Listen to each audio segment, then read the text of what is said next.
A 20-something-year-old Nigerian-born monster just looked the most dangerous man in WWE history dead in the eyes and said, "I want you," at WrestleMania. And the entire wrestling world just stopped breathing. Host standing, visibly electric, pointing straight into camera. This is the match. The generational collision. The unstoppable future versus the unconquerable legend. And it is headed to WrestleMania 42. Suplex Rumble Nation, buckle everything up. Intro sequence. What is up, Suplex Rumble Nation? Welcome back to the greatest wrestling breakdown channel on YouTube, the place where we celebrate every seismic, earth-rattling, timeline-altering moment that this incredible sport delivers to us. I am your host, and today we are talking about a WrestleMania challenge that has sent the wrestling internet into a category of excitement I have not witnessed in a very long time. Obafimi, Brock Lesnar, WrestleMania 42. 3 elements. 1 sentence. Infinite possibilities. If you are brand new to Suplex Rumble, subscribe right now, hit that notification bell, and drop a comment below with just 2 words describing how this matchup makes you feel.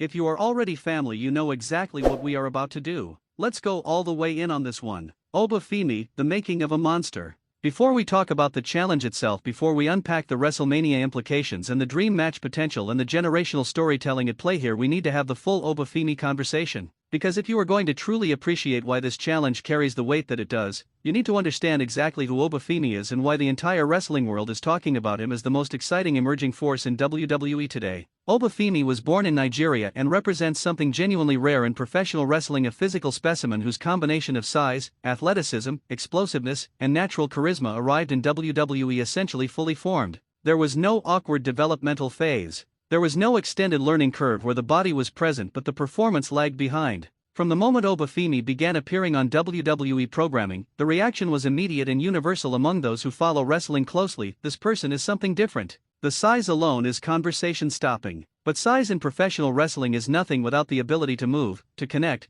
to make an audience feel the impact of every single thing you do in that ring. Obafimi has all of it. The agility that defies his physical dimensions. The explosive first step that makes opponents look helplessly slow by comparison. The natural ring presence that makes the camera find him even when he is standing still. But what truly separates Obafimi from simply being another impressive physical package is the confidence. The absolute, unwavering, deeply rooted belief in himself that radiates from every promo, every entrance, every stare down. This is not performed confidence. This is not a character trait written into a creative brief. This is the authentic self-assurance of someone who genuinely believes on a cellular level that he is destined to be the most dominant force in professional wrestling. His championship pursuits. His willingness to step up against established names without hesitation. His physical altercations with main event level talent that he has entered and exited without a single shred of diminishment. Every chapter of Obafimi's WWE story so far has been building to exactly this kind of moment. A WrestleMania challenge to Brock Lesnar. The mountain does not get higher than this. And Obafimi is not just attempting to climb it, he is announcing his intention to plant his flag at the summit and never come down. The challenge, how it went down. Let's reconstruct the moment of the challenge itself, because the how of the story matters just as much as the what. Obafimi did not wait for an opportunity to be presented to him. He did not petition authority figures for a chance. He did not work his way through a #1 contender tournament and earn a corporate sanctioned shot. That is not who Obafimi is. That has never been who Obafimi is. Instead, Obafimi took the microphone with the kind of ownership of a room that most performers spend years trying to learn and some never fully achieve, and he delivered a challenge that was equal parts personal declaration and public gauntlet. The language was direct. The delivery was controlled but simmering with barely contained intensity. He spoke about legacy. He spoke about proving not to Brock Lesnar, not to WWE management, not to the wrestling world but to himself, that he belongs at the absolute apex of this industry. And the way to prove that, in Obafimi's personal philosophy, is to walk through the most formidable opponent available. That opponent is Brock Lesnar. At WrestleMania 42, the crowd's reaction to this challenge was a fascinating blend of electricity and genuine uncertainty, which is the perfect cocktail for a WrestleMania build. The electricity came from the audacity and excitement of seeing a rising star aimed directly at the biggest possible target. The uncertainty came from the honest, sobering knowledge that Brock Lesnar is not a stepping stone. Brock Lesnar is a destination. And destinations have a way of turning back travelers who are not fully prepared for what they find when they arrive. That tension between Obafimi's absolute belief in himself and the legitimate, historically validated danger that Brock Lesnar represents is the narrative engine that will power this entire WrestleMania program. Brock Lesnar, the legend Obafimi is chasing. To truly understand the magnitude of what Obafimi is attempting at WrestleMania 42, we need to spend real time appreciating exactly what Brock Lesnar represents in the landscape of professional wrestling and sports entertainment broadly. Brock Lesnar is not simply a professional wrestler. Brock Lesnar is a phenomenon, a genuine crossover athletic force whose legitimacy bleeds through every single thing he does in a WWE ring and makes it feel categorically different from what anyone else is doing.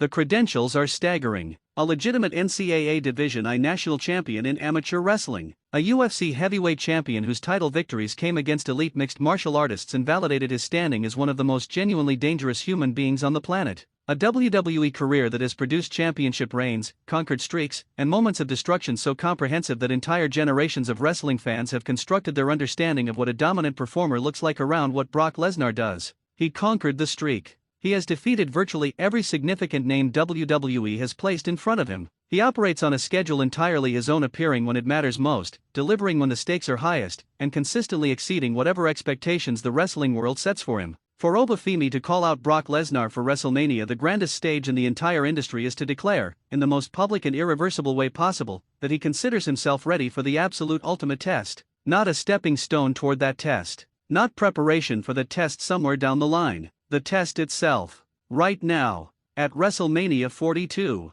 That declaration, regardless of how the match ultimately plays out, changes Obafimi's position in WWE permanently. You cannot uncall out Brock Lesnar at WrestleMania. The challenge is part of the permanent record now, and every wrestling fan on the planet is paying attention. Why this is the perfect WrestleMania match. Let's talk about WrestleMania 42 specifically, because not every match belongs at WrestleMania. The grandest stage demands a certain kind of story, a certain scale of emotion, a certain weight of consequence that elevates the proceedings beyond a great match and into genuine sports entertainment history. Obafimi vs. Brock Lesnar checks every single one of those boxes and then builds additional boxes just to check those too. First, the generational storyline writes itself. Next generation monster challenging the established, unconquerable legend for the right to claim the throne. This is the oldest and most emotionally resonant story in all of sports. The young lion versus the aging though never diminished king. Wrestling has told this story before, but it has rarely had two participants this physically extraordinary doing the telling.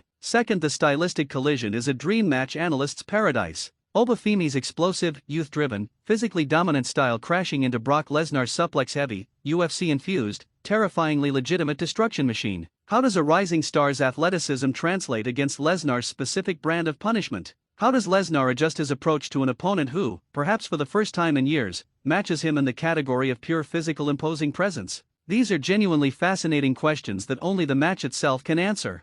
Third, the WrestleMania stakes add a dimension that regular Raw or premium live event matches simply cannot replicate. WrestleMania changes people. It reveals character. It creates moments that define careers for decades. Both Obafimi and Brock Lesnar understand this on a fundamental level, and that shared understanding of what is at stake will elevate every second of this match. Fourth, the outcome carries enormous storytelling weight in either direction. If Obafimi wins, the torch has been passed in the most dramatic and definitive way possible, and a new era of WWE dominance officially begins. If Brock Lesnar wins, Obafimi's journey continues through the specific, invaluable character development that comes from reaching for the ultimate prize and falling short at the final step, only to rise and try again with everything learned from that experience. Either